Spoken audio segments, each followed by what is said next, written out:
Hi, good morning. My name is Jose, and we're at Landscape Warehouse with Association of Latino Landscape Professionals, and we're gonna go ahead and show you, give you a demonstration on how to prune your roses in your garden, out in the field, and how to maintain them. Um, uh, just a general maintenance throughout the year so that it can look pretty.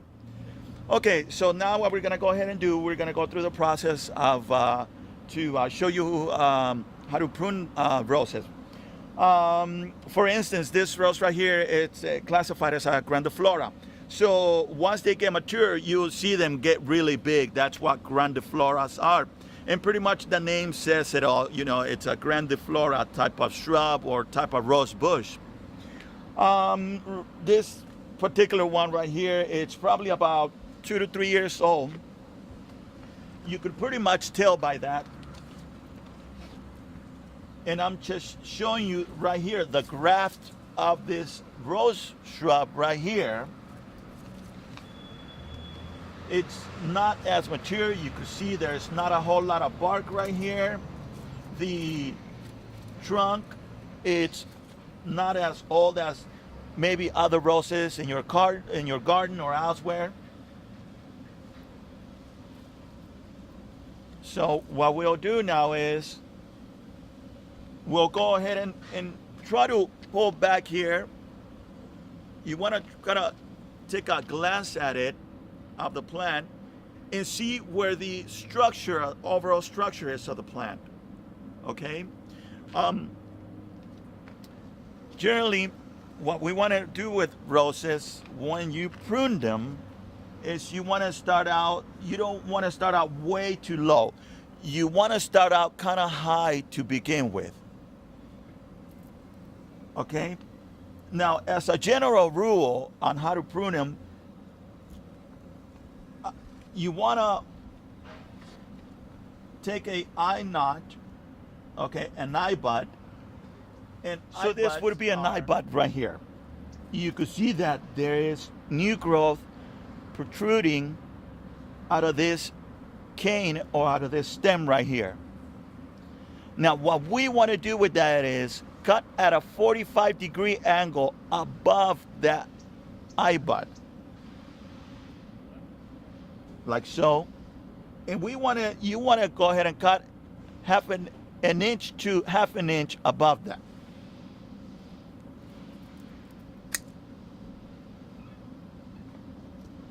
So you could see our cut right here. It's at a 45-degree angle away from the eye bud. Now the reason why we're cutting this one is so that this growth, this eye bud, it's gonna encourage to grow outwards. You don't wanna cut an eye bud that's facing towards the inside of the plant so that you'll get a cross growth. You want to try to prevent that cross growth inside the plant, so that when you cut it the next time, when you prune it or trim it, it'll be easier for you to get inside of that plant structure. Okay, so now that we go ahead and cut that one right there, we made our cut, our 45-degree angle right here. We found our eye bud right here. We cut above that, a 45-degree angle, like I said. Now we're gonna go ahead and show you, in case your rose shrub has flowers, we're gonna show you how to go ahead and cut them, and just make a nice bouquet of flowers, how to cut your stem roses, that is. We're gonna go ahead and turn this one around right here. This flower right here, is still holding up, to its last leg, but we'll go ahead and demonstrate anyways how to make a rose stem and go ahead and give it to one of your loved ones or so. So, all right. So now what we're gonna go ahead and do, we're gonna go ahead and show you how to make or cut a stem rose.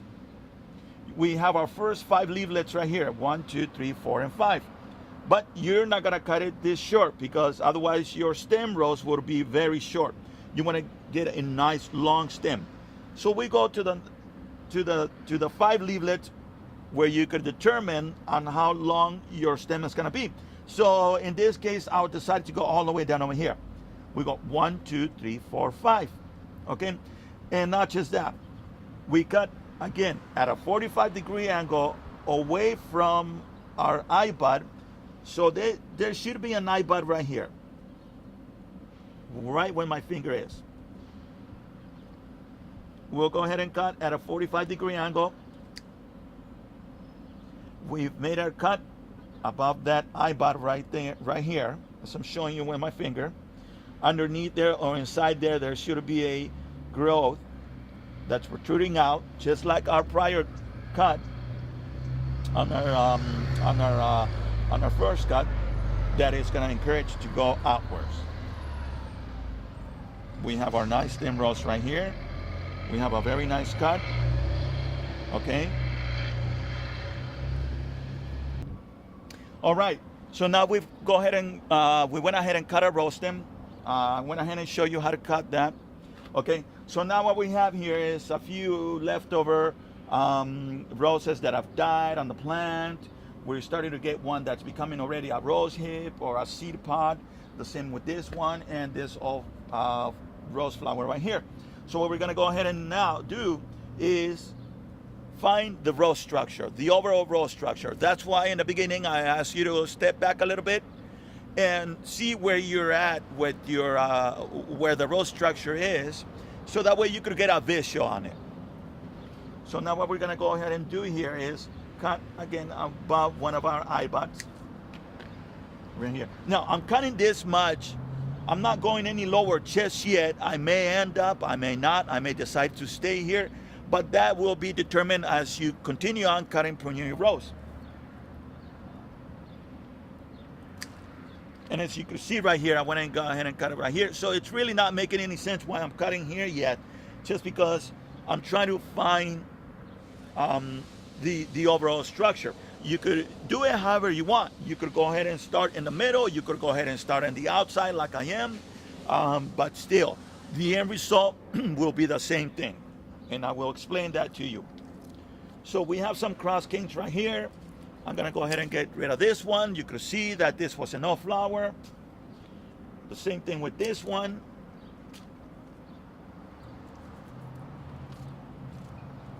And we'll just get rid of the little ones right here. This is anyways, this would be considered a cross growth.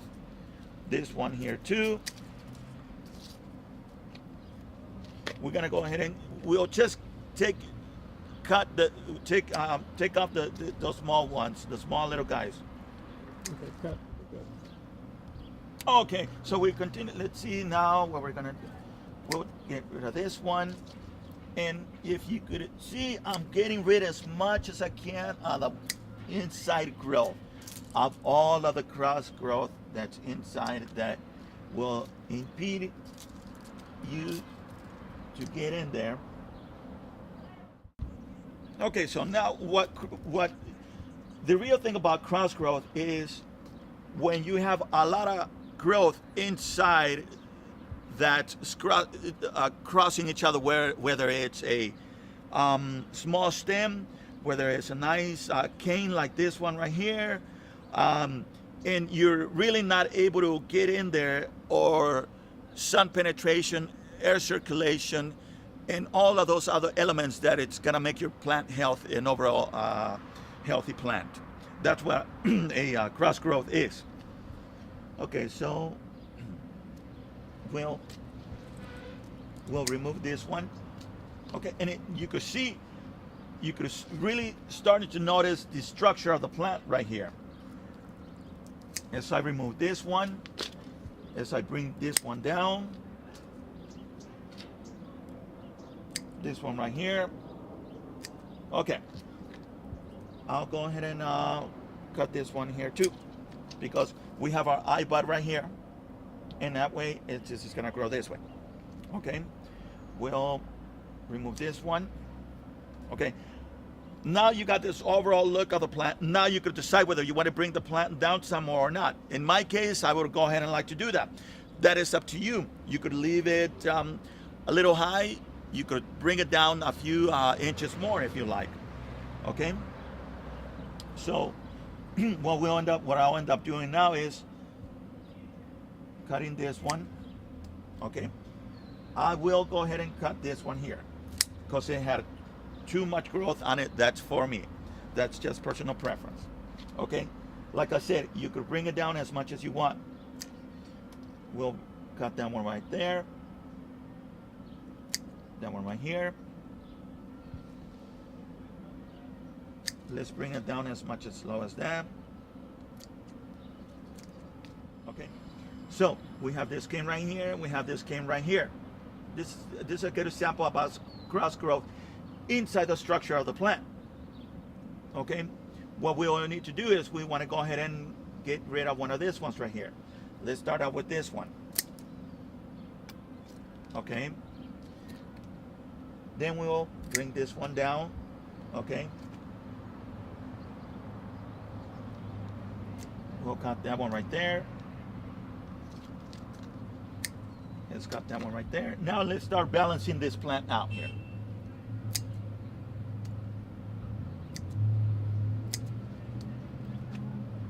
Okay, I don't like this guy right here, and that's just personal preference. I like to make him look nice and neat. We'll go ahead and cut that one. Let's cut that one. Okay, okay. So this is the part where you want to determine whether you want to leave it like this, and I'll just go ahead and turn it around for the viewers right here, so that way you could see what I mean. You could see this one right here, and you could see this one above right there. It's just a personal preference on how you want the overall look of the plant. And what you really want to do is you want to have that nice cup of the plant, so that you'll have a real nice cup look, a nice structure look of the plant. That would be your end result, right? So what I'll do is cut that, and I don't want to cut way too much where the plant is really looking like it has nothing. But we'll just go ahead and leave the plant like as it is. So we've done a pretty good job on it. We've cut out all the leaves to prevent any disease, any other fungus, what's left over on the plant throughout the time that it was growing. If it was such a thing as having a fungus on it, like rust, mildew, or any other sort of fungus, which are the most common fungus for the roses. So now what we're gonna do is we're gonna go ahead and talk about the debris and all of the leaves that have fallen, and what you need to do after you've pruned your roses. Okay, so now that we've gotten the rose, we pruned the rose up to this point, we want to go ahead and talk about on how to do the maintenance. Okay, what you do after you do your pruning. So we're just gonna go ahead and make pretend that this plant is planted in the ground.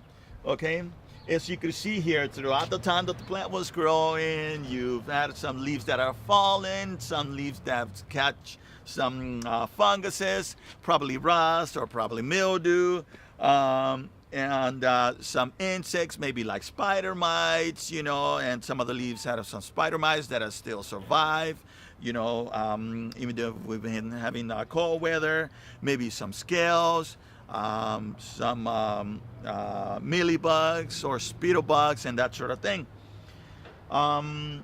We want to go ahead and clean as much of the debris as you can. Okay. You want to make sure that when you clean this up, after you clean it up, your old leaves, your dried up leaves that had some sort of fungus, insects, etc., that you throw them away in your green bin. Okay. So now that we've got our rose nice and cleaned up, if this were to be in the ground right here, we want to go ahead and create a trough around it, and a trough like a weld around it. Okay, a nice circulated about 10 to 12 inches away from the center trunk of the plant.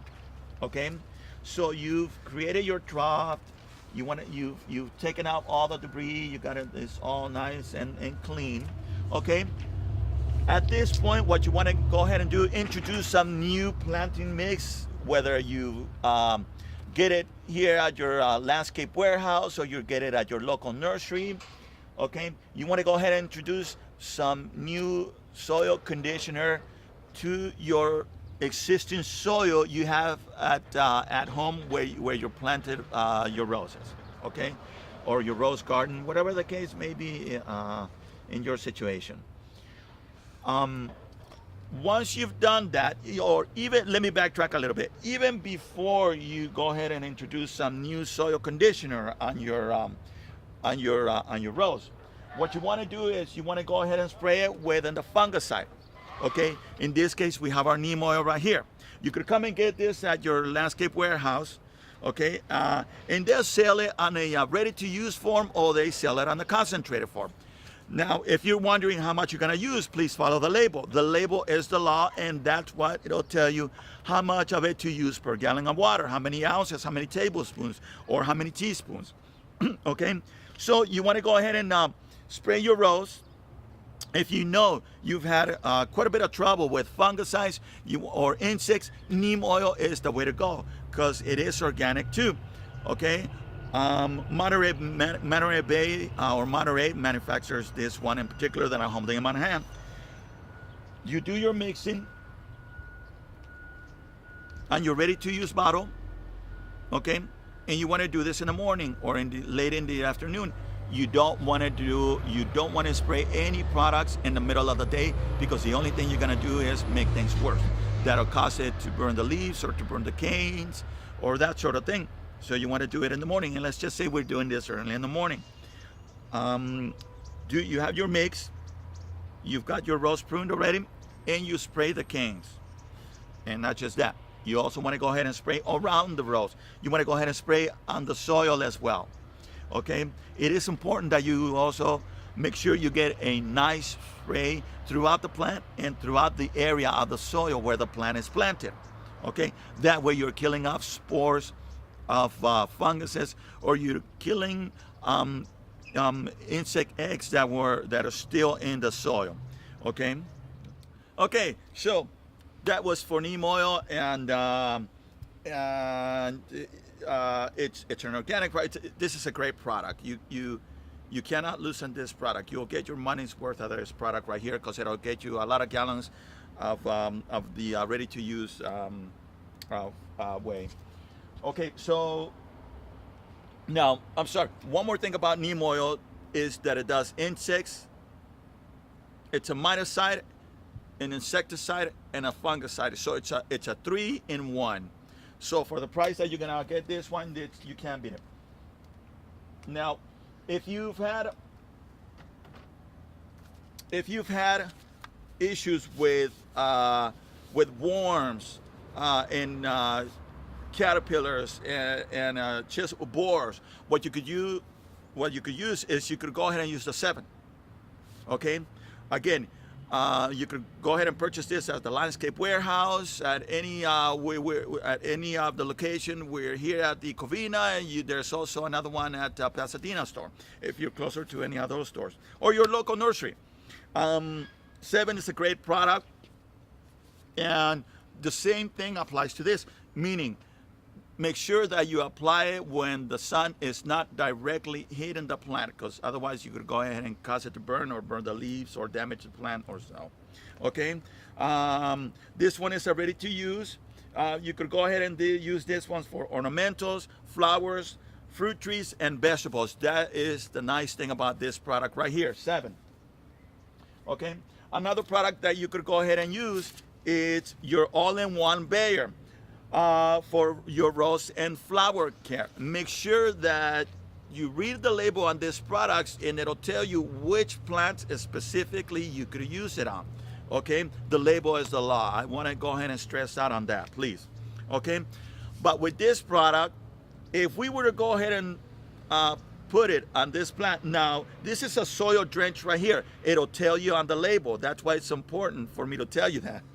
Okay, it'll tell you on the label, but with this product, you could do insects and you could do funguses. The thing about this product is that you want to go, if we were to put it on this rose that we've pruned, you want to wait about 2 inches to 3 inches of growth on the plant. You don't want to use this product when it has the fungus. You want to go ahead and use it prior to the fungus. If you having insects problems, you could go ahead and use it, because sucking insects will absorb the chlorophyll out of the plant, and that's how they'll die. They'll die internally. Okay, so that's why you want to use the Bayer product. So now that we went ahead and pruned our rose, we went ahead and put our neem oil or our 7 or our all-in-one Bayer, whichever one you prefer to use. Okay, we want to go ahead and fertilize it. Okay, you could fertilize it with an organic product. Okay, your rose and flower. Okay, this one will work. It's organic. If you want to keep your soil organic, go ahead and use that. It's perfectly safe for pets too. It tells you on the label. This one is Dr. Earth, and you could see it's 100% natural, 100% organic. Okay. Another product that you could go ahead and use is the Lily Miller, the rose and your flower fertilizer. Okay. This one is very mild. You could tell right here. Okay. Your nitrogen, phosphorus, and potassium. So it's really not gonna do any burning on your plant. It's very mild on your nitrogen. Okay. And it's just a little high on your phosphorus. So it's just a really mild fertilizer. You could go ahead and do it once a month. The label here on the fertilizers will also indicate you on how often to use them and when to use them. So if you'd like to get a little more information on that, please go ahead and follow the label again. Okay. We've done our rose pruning. We spread out roses for insects or funguses. We want to go ahead and done our fertilization. Now, last thing, what you want to do is you want to do your mulching. So I'm coming back with the mulching already. Okay, we have our planter mix. Your rose is planted on the ground. Now you want to go ahead and mulch it and create the trough or that weld around the trunk, as I was telling you before. Okay, and really that's pretty much it. Okay, once you start doing it repetitively, it'll just come like second nature to you, and you'll know what to do. It's not a whole lot to it. It just really depends on how many roses you have in your rose garden. You either have 5, you have 10, or you have 100. You know, you have to go through the process of them. Okay, not unless you contracted somebody and they'll do it for you. Okay, and that's pretty much all. Thank you so much. We're at Covina Landscape Warehouse with All Pro. Thank you.